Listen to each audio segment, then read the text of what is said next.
Buzz Gujarati news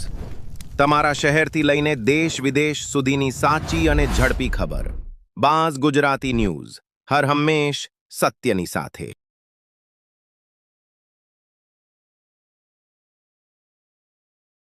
તાજેતરમાં રાજુભાઈ કરપડાના રાજીનામાના સમાચાર સાંભળીને હું વ્યક્તિગત રીતે ખૂબ દુઃખી છું, કારણ કે હળદર મુકામે મેં અને રાજુભાઈ બંનેએ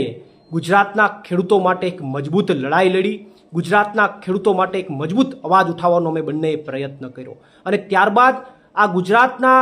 ખેડૂતોની લડાઈને તોડી નાખવા માટે, ગુજરાતના ખેડૂતોની આ ક્રાંતિને પૂરી કરી દેવા માટે ગુજરાતની આ ભાજપ સરકારે મને અને રાજુભાઈને અને બીજા અન્ય નિર્દોષ ખેડૂતોને ષડયંત્ર કરી અને 108 દિવસ સુધી અમને જેલમાં ગોંધી રાખ્યા, ખોટી રીતે અમને જેલમાં નાખ્યા। જેલમાં પણ આ ભાજપની સરકારે અમને યાતનાઓ આપવામાં કંઈ બાકી ન રાખ્યું, અમને હેરાન કરવામાં કંઈ બાકી ન રાખ્યા, અમારી ઉપર પ્રેશર બનાવવામાં પણ આ ભાજપની સરકારે કંઈ બાકી ન રાખ્યું અને એટલા માટે મને શંકા છે કે બીજેપીની આ પ્રેશર ટેકનિકના કારણે ક્યાંક અને ક્યાંક રાજુભાઈએ રાજીનામું આપ્યું હોય એવી મને શંકા છે। પરંતુ હજુ પણ અમારા પાર્ટીના તમામ નેતાઓ અને મારે પણ રાજુભાઈ કરપડા સાથે વાત થઈ નથી। અમે એમની સાથે જ્યારે વાત કરીશું ત્યારે અમને ચોક્કસથી યોગ્ય કારણ જાણવા મળશે અને જ્યારે યોગ્ય કારણ જાણવા મળશે